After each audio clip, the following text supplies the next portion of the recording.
जो भी वीडियो से कनेक्ट हो रहा है उनके भीतर विराजमान शिव शक्ति को मेरा प्रणाम। चलिए देखते हैं आज महादेव जी की तरफ से आपके लिए कौन से गाइडेंस आ रहे हैं। आप भी उनका ध्यान कर लीजिएगा। प्लीज़ महादेव जी गाइड कीजिए। जो भी व्यूअर्स कनेक्ट हुए आज आप इन्हें क्या गाइड करना चाहते हो प्लीज़ गाइड कीजिए। हर हर महादेव, हर हर महादेव, हर हर महादेव। जहाँ मैं हूँ वहाँ अहंकार मिट जाता है, जो है मेरा है। जिन्होंने दूरियाँ दे दी है उन्हें दूर ही रखिए, अच्छा होता है। जहाँ तुम अब हो वो तुम्हारा घर नहीं, तुम्हें अपने घर लौट आना है। बस अच्छे कर्म करते हुए नाटक समाप्त करके आना है। सारी उम्र माया के धोखे में खूनी नहीं है। उम्र के हर पड़ाव पर माया का एक धोखा है, तुम जागकर पार कर जाना। वाह। तुम्हारे जीवन की घटना तुम्हारे उद्देश्यों की पहचान कराने के लिए आया है। ब्रह्म मुहूर्त पर उठकर जो चाहिए वो हासिल करो। वाह, बहुत प्यारे मैसेजेस आए हैं जो भी कनेक्ट हुआ है। देखिए सबसे पहला मैसेज है, जहाँ मैं हूँ वहाँ अहंकार मिट जाता है, जो मेरा है, जो है मेरा है। तो ऐसा है कि देखिए सबको पता है कि एक्चुअल में हमारा कुछ भी नहीं है। ये सांसें भी हमारी नहीं है, फिर भी इंसान को ना कभी कभी अहंकार हो जाता है। मेरा घर, मेरा परिवार, मेरे ये, मेरे वो, मेरा मेरा मेरे में ही आधी ज़िंदगी इनकी निकल जाती है। और फिर इन्हीं मेरों में से किसी को अगर कोई तकलीफ़ हुई तो हम हमारी वो बची हुई ज़िंदगी और ख़राब कर देते हैं। कि अगर सामने वाले को कोई ऐसा दुख तकलीफ़ है तो वही कारण होता है हमारे दुख तकलीफ़ का। क्योंकि देखिए ये ना जो दुख होता है ना उसका एक कारण ये भी है ना, अहंकार। अहंकार हो जाना कि ये मेरा है, ये परिवार मेरा है, ये समाज मेरा है, ये धर्म मेरा है, ये देश मेरा है। जबकि अगर हम यहाँ से चले जाए शरीर से तो फिर आप देखोगे कि कुछ भी मेरा तो नहीं था, जो भी था ईश्वर का था, है ना। ईश्वर ने दिया था और ईश्वर को ही समर्पित हो जाता है फिर बाद में। तो वैसा है, लेकिन इंसान जब तक जीता है ना तब तक मेरा मेरा का पाड़ा लगा के रखता है। तो जहाँ पे ईश्वर आ जाते हैं ना, जिसके हृदय में ईश्वर विराजमान हो जाते हैं ना, उसे पता चल जाता है कि जो भी इस संसार में है ना वो मेरा है ही नहीं। बस मुझे दिया है कुछ चीज़ें हैं उपभोगने के लिए दिए हैं, मेरे कर्मों के हिसाब से मुझे वो चीज़ें दी है कुछ टाइम के लिए। चीज़ें हो सकती है, रिश्ते हो सकते हैं, अच्छे से उनको निभाना है, अपने जो कर्तव्य है वो करने हैं। बट ये हमेशा याद रखना है कि इन सब पे ईश्वर की ही कृपा है। ईश्वर की कृपा से ही जो मिला है और ईश्वर की कृपा ही होगी जो हमसे बिछड़ जाएगा। तो नेक्स्ट है, जिन्होंने दूरियां दे दी है उन्हें दूर ही रखिए, अच्छा होता है। क्योंकि जो एक बार लाइफ से हमारे डिटैच हो गए ना उनको फिर ना लाइफ में एक्चुअली जगह ही नहीं देनी चाहिए। क्योंकि कैसा होता है ना, जो रिश्ता हमें डिटैच दे रहा है ना वो कहीं ना कहीं फिर से ये संभावना होती है कि वो डिटैचमेंट देगा ही देगा। तो इसीलिए जिसने एक बार डिटैचमेंट दे दिया, जो एक बार हमें छोड़ के चला गया है ना, तो उसको है ना जाने देना बहुत अच्छा होता है। कभी कभार है ना, देखिए जाना मतलब कैसा नहीं, फिर आप कहोगे छोटे मोटे झगड़े हो गए तो फिर छोड़ दे क्या, ऐसा नहीं है। आपको पता है एक हद होती है इंसान की, आपने कई बार मनाया होगा, कई बार रोका होगा, और उतना मनाने के बाद भी, अपना 100% देने के बाद भी अगर कोई रिश्ता जा रहा है ना तो फिर जाने दो। कोशिश कीजिए किसी भी रिश्ते को एक हद तक रोकने के, लेकिन आप अगर अपना आपा तोड़ देना पड़ रहा है, अपने आप को भूल जाना पड़ रहा है और बस रो रो के पूरी तरह से खाली हो जाना पड़ रहा है, और तो भी सामने वाला इंसान अगर नहीं रुक रहा है ना, तो ऐसे रिश्ते को फिर हंसते हंसते जाने देना ही अच्छा होता है।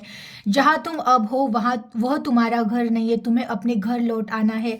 बस कर्म अच्छे करते रहो और नाटक समाप्त करके आना है। देखिए ये जो है ना, जिस घर में आपने जन्म लिया है, जिस कहीं पे, जो शहर मोहल्ला गांव जो भी है, जहाँ पे भी आपने घर जन्म लिया है ना, वो बस टेम्पररी कुछ दिन की जर्नी है। हमारा सच्चा घर हर एक सोल का कह रही हूँ मैं, हर एक सोल का एक ही घर है, वो है ईश्वर परम पिता परमेश्वर का घर। हम सब एक ही शक्ति के बच्चे हैं, एक ही शक्ति में जाके मिलना है। तो ये हमारा घर है ही नहीं, हम यहाँ पे बस टेम्पररी कुछ दिन के लिए आए हैं। और ये जर्नी कंप्लीट करने के बाद हमें हमारे असली घर यानी हमारे परमपिता परमेश्वर के पास जाना है।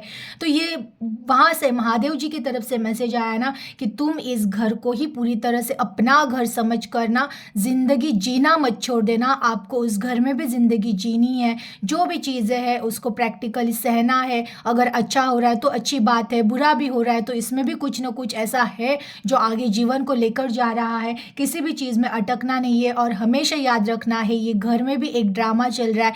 ये माता है, ये पिता है, ये वाइफ है, ये बच्चे हैं और इसको एक दिन कंप्लीट करके हमें हमारे जो हमारा सच्चा घर है जहाँ से हम आए हैं और वहीं पे हमें एक दिन जाना ही है, ये हमेशा याद रखना है।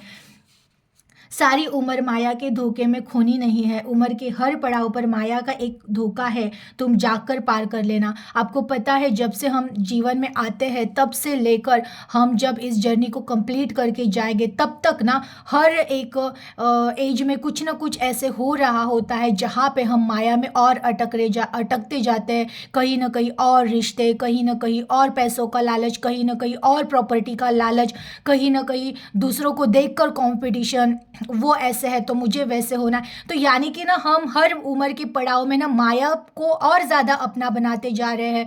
तो ये हमेशा अलर्ट रहना है, याद रखना है, जागरूक रहना है कि अब है ना माया में उलझना नहीं है। देखिए ऐसा नहीं है कि फिर है ना सब त्याग दे, क्या नहीं, त्यागना नहीं है, लेकिन कभी किसी से कंपैरिजन नहीं करना है। उनके पास है इसलिए मेरे पास होना ज़रूरी है, उनकी वैसी लाइफ है इसलिए वैसी लाइफ हमारी होनी ज़रूरी थी।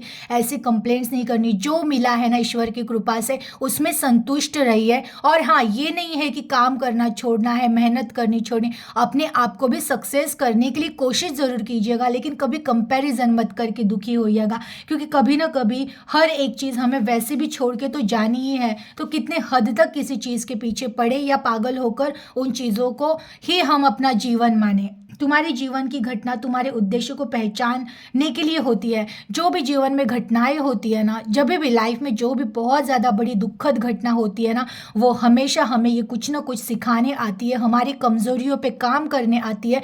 तो हमें जितने जल्दी उस घटना का उद्देश्य पता चलेगा ना कि ये घटना अगर जीवन में हुई है तो ये मुझे कहाँ सिखाना, मतलब कौन से चीज़ पर मुझे काम करने के लिए कह रही थी, मैं कहाँ पे कमज़ोर हूँ या कमज़ोर था मैं, जहाँ पे मुझे अब काम करना था, इसलिए परिस्थितियाँ ऐसी बिगड़ी है।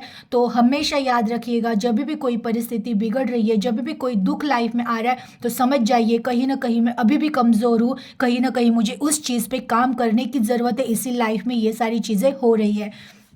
ब्रह्म मुहूर्त पर उठकर जो चाहिए वो हासिल करिएगा। ये मैसेज उन लोगों के लिए है जिनकी कोई मैनिफेस्टेशन कंप्लीट उनको करनी है, या हो सकता है जिसको अध्यात्म में भी बहुत ज़्यादा बढ़ना है।